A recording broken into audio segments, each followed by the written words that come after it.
పిల్లలు వెజిటబుల్స్ తినకపోతే ఇలా ఒకసారి ట్రై చేయండి పావు బాజీ. టేస్ట్ మాత్రం సూపర్ ఉండుద్ది. అసలు వదలకుండా తింటారు. ఇలాగైతే నార్మల్‌గా మనం కూరలు వండితే అస్సలు తినరు. ఇలా చేయండి అసలు వదలరు పిల్లలు. మా పాప అయితే అస్సలు వదలలేదు. ఎలా చేశానంటే ఫస్ట్ కొంచెం బటర్ వేసుకున్నాను. అందులోనే కొద్దిగా ఆయిల్ కూడా వేసుకోవాలి. జీలకర్ర వీడియో క్లిప్ మిస్ అయింది. అలాగే వేసేసిన తర్వాత ఆనియన్స్ కూడా చిన్నగా తరిగేసి వేసేయాలి. పచ్చిమిర్చి కూడా వేసేసి ఇలా ఫ్రై చేసేయండి. హాఫ్ టేబుల్ స్పూన్ అల్లం వెల్లుల్లి పేస్ట్ కూడా వేసేసి బాగా ఫ్రై చేసేయాలి పచ్చివాసన పోయే వరకు. తర్వాత టమాటో కూడా చిన్న ముక్కలుగా కట్ చేసుకొని వేసుకోండి. టమాటో మొత్తం మగ్గిపోయిన తర్వాత కొద్దిగా మగ్గుతుంది అన్నప్పుడు పసుపు, కొంచెం ఉప్పు అంటే రుచికి తగ్గట్టుగా వేసేసుకొని కారం కూడా కొద్దిగా వేసుకోండి. మరీ ఎక్కువ వేసేయద్దు, అంటే మీరు తీసుకున్న క్వాంటిటీని బట్టి వేసుకోండి. నేనైతే ఇక్కడ చూస్తున్నట్టుగా ఇలా అయితే వేసేసుకొని ఇలా బాగా ఫ్రై చేసేసాను. బాగా ఫ్రై అయిన తర్వాత అప్పుడు వెజిటేబుల్స్ వేసాను. ఇక్కడ చూసారు కదా ఇలా ఆయిల్ అయితే పక్కకి వచ్చేసింది. అప్పుడైతే వెజిటేబుల్ వేసాను. ఏమేమి వేసానంటే పొటాటోస్ వేసాను. అందులోనే క్యారెట్ అంటే బీట్రూట్ కూడా వేసుకున్నాం. కాలీఫ్లవర్ కొద్దిగా ఎక్కువయింది, మీరు తగ్గించేసుకోండి. అదే బీట్రూట్ మాత్రం కంపల్సరీగా వేయాలి. క్యాప్సికమ్ కూడా గ్రీన్ పీస్ ఉంటే వేసుకోండి. నా దగ్గర గ్రీన్ పీస్ అయితే లేదు. చాలామంది వంకాయ కూడా వేసేస్తారు. అంటే హోటల్లోని నేను తిన్నాను కదా అందుకే చెప్తున్నాను. మీరైతే వెయ్యొద్దు వంకాయ. ఇలాగ పావు బాజీ మసాలా దొరుకుద్ది, అదైతే హాఫ్ టేబుల్ స్పూన్ వేసేసుకోండి. కొంచెం కొత్తిమీర వేసి బాగా కొంచెం ఫ్రై చేసేసుకోవాలి. ఫ్రై అయిపోయిన తర్వాత కొంచెం మూత పెట్టుకోండి, ఆవిరిలో మగ్గుద్ది. ఇలా ఫ్రై అయిపోయిన తర్వాత అది ములిగే వరకు, అంటే ఆ వెజిటేబుల్స్ అన్నీ ములిగే వరకు వాటర్ వేసేసుకోండి. వేసేసి కుక్కర్ అయితే మూత పెట్టేయండి. మూత పెట్టేసి 4 విజిల్స్ వచ్చే వరకు ఉంచేయండి. 4 విజిల్స్ వచ్చిన తర్వాత ఇలాగ పైకి లేపారంటే ఆవిరి మొత్తం పైకి పోద్ది. ఇక్కడ చూసారు కదా మొత్తం చక్కగా మెత్తగా ఉడికిపోయింది. ఇలాగా పప్పు గుర్తు ఉండుద్ది కదా మీ దగ్గర, అది ఉంటే ఇలాగా మెత్తగా చేసేసుకోవాలి మొత్తం. నాకు ఇంకా తిక్కుగా అనిపిస్తే ఇంకొంచెం ఒక గరిటెడు వాటర్ అయితే వేసుకొని కుక్ చేసుకున్నాను. ఇలాగా అంటే చల్లగా అయిపోయింది.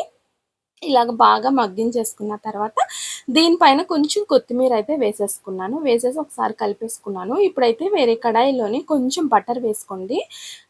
ఆల్రెడీ అందులోని కొంచెం కారం వేసుకోవాలి మనం, అంటే కొంచెమే వేసుకోవాలి. దాంట్లోనే బటరు, కొంచెం ఆయిలు, కసూరి మేతి అది వేసేసి కొంచెం ఇలా ఫ్రై చేసుకోండి. మరి ఎక్కువసేపు ఏం అవసరం లేదు. దీనిపైన వేసేసుకోవాలి. టేస్ట్ ఇంకొంచెం ఎక్కువగా ఉండుద్ది, ఎందుకంటే బటర్ వేసుకుంటే చాలా టేస్ట్ వస్తుంది. కొంచెం నిమ్మరసం పిండేసుకోండి. ఇలా ఒకసారి కలిపేసుకొని ప్లేట్లో వేసుకొని తినేయడమే. టేస్ట్ మాత్రం అదిరిపోద్ది. పిల్లలు అయితే ఇలా అయితే అస్సలు వదలరు. నార్మల్గా మనం వెజిటేబుల్స్ వండామంటే కూర అస్సలు తినరు. మా పాప అయితే అస్సలు తినదు, వెజిటేబుల్సే తినదు. అందుకని ఇలా చేసిస్తాను, బాగుండుద్ది. పైన అయితే నేను కొంచెం బటర్ వేసుకున్నాను. బాగుండుద్ది కదా ఇలా వేసుకుంటే తినడానికి. ఆనియన్స్ తోటి తినేయడమే. ఇదైతే పావు బాజీ బ్రెడ్ అయితే మనకు దొరుకుద్ది 50 రూపీస్. ఇందులో మొత్తం మనకి 8 అయితే వస్తాయి. 4 మెంబర్స్ అయితే చేసుకోవచ్చు. ఇక్కడ చూసారు కదా మొత్తం 8 అయితే ఉన్నాయి బ్రెడ్. ఒక్కొక్కరు 2 అయితే తినొచ్చు. కడుపు నిండిపోద్ది కూడా. అయితే నేను ఇలా మధ్యలోకి అయితే ఇలా కట్ చేసేసుకున్నాను. కట్ చేసేసుకొని అది వచ్చేమో మనం ఫ్రై చేసుకోవాలి, అంటే నెయ్యితోటైనా బటర్ తోటైనా. కానీ నేను నెయ్యితో అయితే కాల్చుకోలేదు.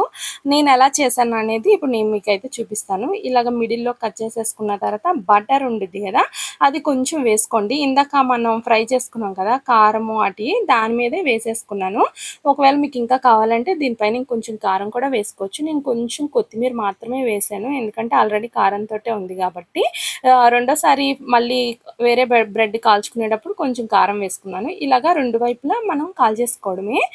కొంచెం చూసుకోండి కింద పడిపోద్ది, పడిపోకుండా ఇలాగా రెండు వైపులా చక్కగా కాల్చేసుకొని తినేయడమే. టేస్ట్ మాత్రం అసలు సూపర్ ఉండిద్ది.